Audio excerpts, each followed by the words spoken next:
Você já parou para pensar que nós estamos vivendo o período mais profético de toda a história, desde que Jesus andou aqui na Terra?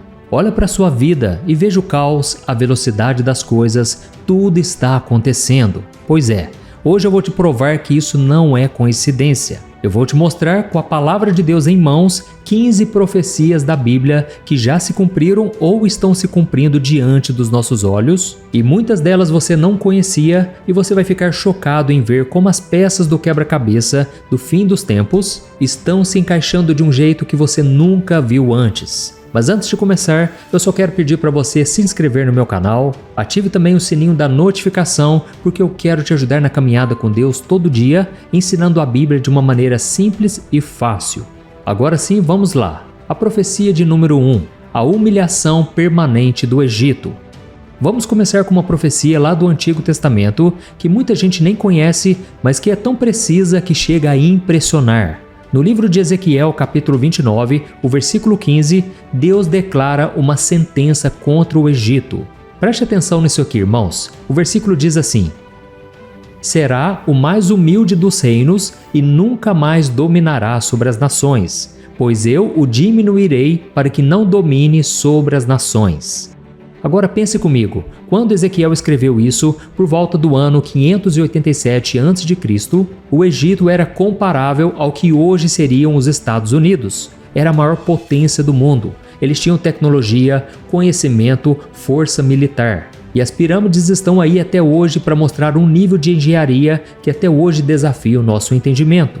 E Deus disse: será o mais humilde dos reinos e nunca mais dominará sobre as nações. Ou seja, não era uma queda passageira, era uma sentença definitiva.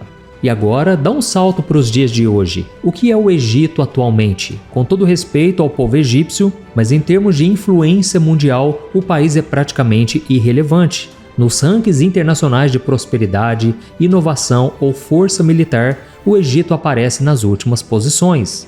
Irmãos, essa profecia da Bíblia não disse que o Egito seria destruído ou deixaria de existir.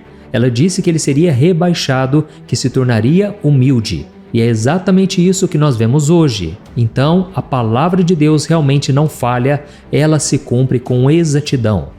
As profecias de número 2 e 3, o renascimento milagroso e o florescer de Israel. Agora vamos para outro lado. Se Deus decretou a queda de uma nação, ele também prometeu o renascimento de outra. Por séculos, profecias como Isaías, Jeremias e Ezequiel anunciaram que o povo de Israel seria espalhado pelo mundo e que a sua terra ficaria abandonada. E isso realmente aconteceu. No ano 70 d.C., os romanos destruíram Jerusalém, quebraram o templo e os judeus foram espalhados entre as nações. Por quase 2000 anos, Israel deixou de existir como país. Mas a mesma Bíblia, em Ezequiel capítulo 37, na famosa passagem do Vale de Ossos Secos, promete que Deus reuniria novamente o seu povo. Ele disse que sopraria vida sobre aqueles ossos e os colocaria de pé na sua própria terra. Irmãos, o que aconteceu no dia 14 de maio de 1948? Contra todas as chances humanas, em apenas um dia, a nação de Israel foi restaurada. Esse é um milagre que a história humana não consegue explicar. Afinal, não existe nenhum outro povo na história que tenha sido arrancado da sua terra, espalhado por 2 milênios e depois voltado a existir como nação, falando a mesma língua e adorando o mesmo Deus no mesmo lugar. Nenhuma nação, irmãos, só Israel. E a profecia ia além. Em Isaías capítulo 35, versículo 1, está escrito assim: o deserto e a terra seca se alegrarão, o ermo exultará e florescerá. Ou seja, irmãos, era uma promessa de que aquele deserto se transformaria em um jardim. E hoje Israel é uma potência agrícola mundial. Eles inventaram, por exemplo, a irrigação por gotejamento, uma tecnologia que mudou a forma de plantar em todo o planeta. Hoje eles exportam laranjas, flores, tâmaras para toda a Europa, tudo isso cultivado em terras que eram só areia.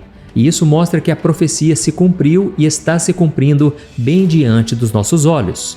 A profecia de número 4, Jerusalém, o centro do conflito mundial. O profeta Zacarias, no capítulo 12, escreveu algo muito direto e impressionante sobre Jerusalém. Está escrito assim: Porei Jerusalém como um copo de vinho cambaleante para todas as nações ao redor que tentarem conquistá-la. Naquele dia, farei de Jerusalém uma pedra pesada para todos os povos. Quem tentar erguê-la certamente se machucará gravemente. Todas as nações da terra se unirão contra ela. Olha isso, irmãos, agora fica uma pergunta. Por que uma cidade tão pequena, sem petróleo, sem ouro e sem grandes riquezas naturais, está sempre no centro das notícias, dos conflitos e das reuniões da ONU? Responda para mim. E a resposta está nessa profecia. Israel é uma pedra pesada. Pensa nisso. Em um só quarteirão de Jerusalém, você encontra o lugar mais sagrado do judaísmo, que é o Muro das Lamentações, e ao lado o terceiro lugar mais sagrado do Islã, a Mesquita de Al-Aqsa e a Cúpula da Rocha. Ou seja, é o epicentro espiritual do planeta. Qualquer líder mundial, qualquer país que tenta interferir ali, acaba entrando em confusão e sai machucado, como diz a Bíblia. A tensão que existe naquela região não é só política. É o cumprimento exato de uma profecia espiritual que dizia que no fim dos tempos o mundo todo estaria voltado para aquela cidade. E vamos continuar. Profecias 5 e 6. A explosão do conhecimento e das viagens.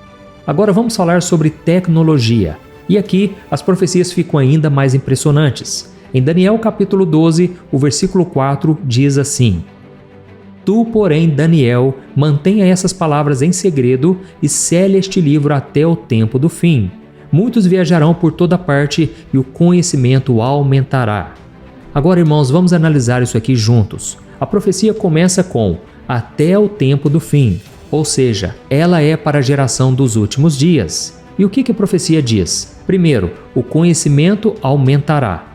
Irmãos, existe descrição mais perfeita para o nosso tempo? Antigamente, o conhecimento humano levava séculos para dobrar. Hoje, com a internet, dizem que ele dobra a cada 12 horas. E agora nós estamos vendo o grande avanço da inteligência artificial. Ferramentas como o ChatGPT, que conseguem escrever textos, programar, traduzir, criar imagens e responder como se fossem pessoas. Especialistas já falam da AGI, que é a inteligência artificial geral, que seria uma máquina capaz de pensar como um ser humano e até muito mais rápido e melhor. E bilionários como Elon Musk já fizeram vários alertas sobre os perigos disso tudo. E isso porque é uma explosão de conhecimento tão rápida que a maioria das pessoas nem consegue acompanhar. E a segunda parte dessa profecia diz o seguinte: e muitos viajarão por toda parte. Irmãos, na época dessa profecia, na época de Daniel, isso significava viajar de camelo, carroça ou a pé. Mas hoje, em qualquer momento do dia, tem mais de 1 milhão de pessoas voando em aviões, atravessando continentes. E eles já estão planejando fazer viagens de foguete dentro da nossa atmosfera, de forma que você estará do outro lado do mundo em menos de 12 horas. Irmãos, tudo isso não é por acaso. A gente realmente está vivendo o cumprimento de mais uma profecia.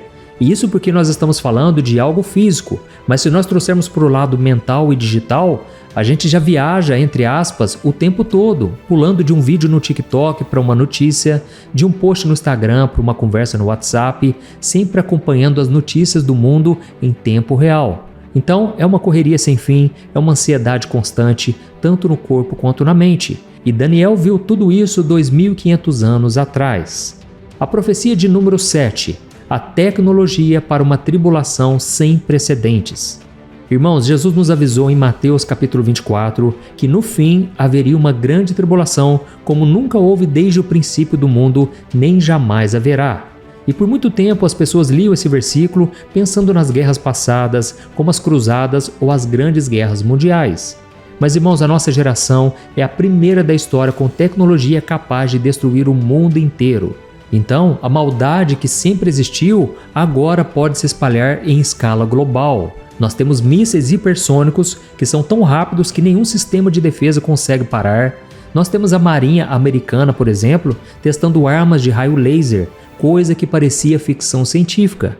E o mais preocupante, a inteligência artificial começando a ser usada na guerra. Já existem drones autônomos que conseguem encontrar um alvo e tomar a decisão de atirar sem precisar de um ser humano apertando o botão. Ou seja, irmãos, a humanidade criou os meios para cumprir essa profecia da grande tribulação, que é algo que vai acontecer no governo do anticristo. Então, como eu disse, não é para causar medo, mas é para mostrar para você que o mundo pode não cumprir a Bíblia, mas a Bíblia se cumpre no mundo. Amém? A profecia de número 8, o surgimento de falsos cristos e messias modernos. Irmãos, Jesus também disse lá em Mateus 24, o versículo 5, porque muitos virão em meu nome dizendo, eu sou o Cristo, e enganarão a muitos. E aqui tem uma coisa muito importante que você precisa entender. Cristo não é o sobrenome de Jesus, é um título e ele significa o ungido, o Salvador. É claro, irmãos, que existem pessoas que se dizem ser a reencarnação de Jesus, isso já seria um cumprimento literal, mas a profecia de Jesus também é mais profunda. Hoje, os cristos modernos são quem? Os gurus de autoajuda que prometem salvação emocional baseado só no poder da mente, são os influenciadores digitais que criam um culto à própria imagem e que milhares de pessoas seguem como se fossem salvadores da pátria. São também os políticos que se apresentam como esses salvadores e as pessoas depositam neles uma fé que deveria estar somente em Deus. Tem também os bilionários da tecnologia, não é verdade? Que dizem que vão salvar a humanidade, seja colonizando Marte ou tentando acabar com a morte. Então, irmãos, a profecia de Jesus nos alerta sobre o perigo de colocar a nossa esperança em homens e não no único e verdadeiro Salvador, Jesus Cristo. Amém? E vamos para a profecia de número 9, a proliferação de falsas doutrinas e o evangelho que agrada. Irmãos, logo depois vem uma consequência direta dos falsos cristos, que é o surgimento de falsos ensinamentos. O apóstolo Paulo, escrevendo a Timóteo, ele fez um alerta que, olha, parece que foi escrito para os dias de hoje. Ele disse assim, 2 Timóteo capítulo 4, o versículo 3 e o 4. Pois chegará o tempo em que as pessoas não tolerarão a sã doutrina. Em vez disso, seguirão os próprios desejos e buscarão mestres que lhe digam apenas o que agrada os seus ouvidos. Desviarão os ouvidos da verdade para dar atenção a mitos. Irmãos, é exatamente o que está acontecendo hoje. Muita gente não quer mais ouvir a verdade do Evangelho, que fala do pecado, arrependimento, cruz e renúncia, porque essas verdades confrontam, e aí elas procuram pregadores que digam só o que lhes agrada. É o Evangelho da prosperidade, que trata Deus como um gênio da lâmpada, pronto para realizar desejos. É a mensagem coach, disfarçada de pregação, que coloca o ser humano como centro de tudo. É também a teologia liberal, que tenta reescrever a Bíblia para que ela se encaixe nos valores do mundo moderno, mudando o que Deus diz sobre casamento, gênero, santidade. Então, infelizmente, as pessoas estão trocando a verdade que liberta por fábulas que deixam as pessoas confortáveis em seus pecados. Então, essa profecia da coceira nos ouvidos se cumpriu e está aumentando. Vamos para a profecia de número 10, guerras e rumores de guerras em escala global. Jesus continuou dizendo em Mateus 24, agora no versículo 6, ele disse assim, vocês ouvirão falar de guerras e de rumores de guerras, mas não se assustem, é necessário que tais coisas aconteçam, mas ainda não é o fim. E nessa hora alguém pode até dizer, pastor, mas as guerras sempre existiram. Irmãos, é verdade, mas hoje é diferente. Com a globalização, uma guerra do outro lado do mundo afeta o preço do arroz aqui no Brasil, por exemplo. A guerra da Ucrânia mexe com combustível, com o dólar, com o mercado. As tensões entre Estados Unidos e China derrubam bolsas de valores só com rumores. E nós vivemos sob uma enxurrada diária de conflitos no Oriente Médio, na África, na Ásia. Ou seja, a informação é instantânea e constante e nós com isso vivemos uma ansiedade muito grande. Ninguém e nenhuma geração anterior sonhava em viver o que nós estamos vivendo agora. E vamos para a profecia de número 11, as pestilências e a ameaça de pandemias. Irmãos, na mesma conversa com os discípulos, registrada em Lucas 21, versículo 11, Jesus disse assim, haverá grandes terremotos, fome e pestilências em muitos lugares. Para você que não sabe, pestilência é uma palavra antiga para pandemias ou epidemias. E eu preciso dizer mais alguma coisa, irmãos. A pandemia do Covid-19 foi um ensaio. Ela mostrou ao mundo como nós somos frágeis, como em poucos dias tudo pode parar, fronteiras fecharam, lembra? Comércios travaram e até igrejas tiveram que fechar as portas. Então essa profecia também está se cumprindo diante dos nossos olhos, e os maiores especialistas do mundo estão dizendo que não é mais uma questão se vai acontecer, mas sim quando vai acontecer uma próxima pandemia. E aí você pensa numa coisa, com milhões de pessoas viajando entre continentes todos os dias, um novo vírus pode se espalhar pelo planeta antes mesmo dele ser detectado. Nós já temos visto notícias sobre pesquisas arriscadas sendo feitas em laboratórios, sobre doenças que podem pular dos animais para os seres humanos, então essa profecia está se cumprindo também. Vamos para a profecia de número 12, a perseguição mundial aos cristãos. Irmãos, Jesus não suavizou a sua mensagem, ele foi direto com os discípulos e com a gente também. Lá no versículo 9 de Mateus 24, está escrito assim, Então vos entregarão para serem perseguidos e mortos, todos os povos os odiarão por minha causa. Irmãos, a organização Portas Abertas, que é a maior referência mundial no assunto, ela relata que hoje a perseguição contra os cristãos atingiu o nível mais alto da história moderna. Mais de 360 milhões de cristãos enfrentam uma perseguição severa em todo o mundo. E isso representa 1 em cada 7 cristãos no planeta. Em países como a Coreia do Norte, Afeganistão, Somália e Líbia, se você for pego com uma Bíblia ou frequentando uma igreja secreta, você pode ser preso, torturado e até morto. E já em países ocidentais, como o Brasil, por exemplo, a perseguição é mais sutil. É o cancelamento nas redes sociais, é a zombaria na faculdade ou no ambiente de trabalho, são as leis que tentam calar a pregação da Bíblia, chamando de discurso de ódio aquilo que a própria palavra de Deus chama de verdade. Então, nós estamos no começo ainda, mas a Bíblia diz que na grande tribulação tudo isso vai se intensificar. E então, na continuação, na profecia 13, o amor de muitos esfriará. Irmãos, essa aqui é uma das mais tristes profecias e que deveria nos despertar como igreja. Lá no versículo 12 de Mateus 24, Jesus disse o seguinte: A maldade se multiplicará e por isso o amor de muitos esfriará. Para você que não sabe, a palavra usada para amor aqui no original grego é a palavra ágape, ou seja, não é um amor de amizade nem um amor romântico. É o amor de Deus, o amor que se entrega, que se sacrifica, que ama sem esperar nada em troca. E Jesus estava dizendo que o pecado, a maldade, a frieza espiritual iria se tornar tão comum no fim dos tempos que até o coração dos cristãos iria endurecer. E o que nós temos visto hoje, irmãos? Famílias se destruindo a troco de nada, irmãos, por motivos banais. Quantos estão brigando por causa de política, atacando uns aos outros nas redes sociais? É um ambiente carregado de ofensa, falta de perdão, julgamento. Olha, hoje os próprios cristãos destroem a vida dos cristãos. Infelizmente, isso mostra que essa profecia está se cumprindo. Então nós devemos vigiar o tempo todo, principalmente com o nosso coração, certo? E vamos agora para a profecia de número 14, a apostasia, ou seja, o abandono da fé. O apóstolo Paulo, em 2 Tessalonicenses capítulo 2, o versículo 3, escreveu o seguinte: Não se deixem enganar de modo algum, pois antes daquele dia virá a apostasia.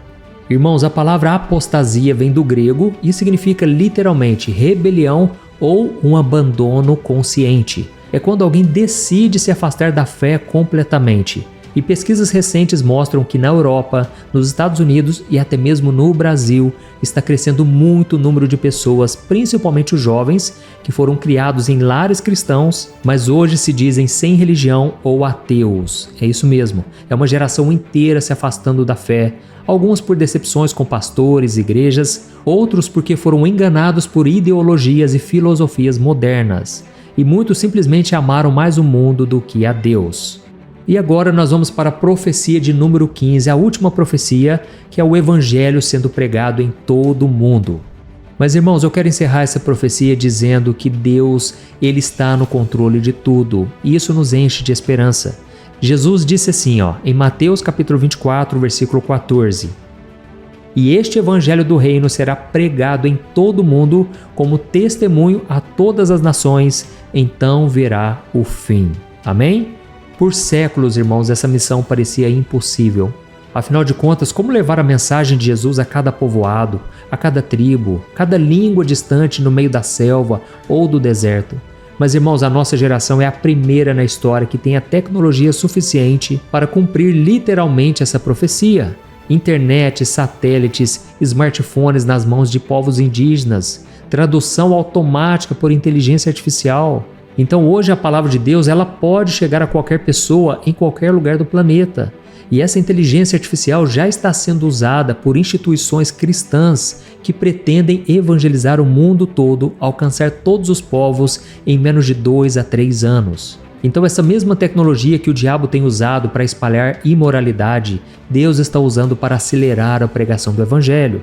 É claro que o anticristo vai usar a tecnologia sim para controlar a população do mundo, mas irmãos, Deus está no comando de tudo. E aí eu te pergunto uma coisa, o que nós vamos fazer com tudo isso? Irmãos, nós não podemos continuar vivendo como se nada estivesse acontecendo. Nada disso que eu falei para você é coincidência. Então, a partir de hoje, tenha uma consciência de que o seu tempo é muito curto e talvez seja a hora de você perdoar quem te feriu, parar de gastar tempo e dinheiro com coisas que não têm um valor eterno, buscar mais a Deus, ler mais a Bíblia, orar mais, falar de Jesus com a sua família, seus amigos e principalmente não se desespere, comece a se alegrar, porque Jesus disse que quando esses sinais aparecerem é porque a nossa redenção está se aproximando e devemos levantar a nossa cabeça. Amém? Eu sou o pastor Antônio Júnior. Olha, se essa mensagem abençoou a sua vida, não guarde só para você, compartilhe com seus amigos, familiares, vamos despertar a igreja do Senhor. Eu vou deixar aqui vídeos na tela para você assistir, tenho certeza que eles vão fortalecer a sua fé, tá bom? Eu te espero no próximo vídeo, que Deus te abençoe poderosamente. Um grande abraço.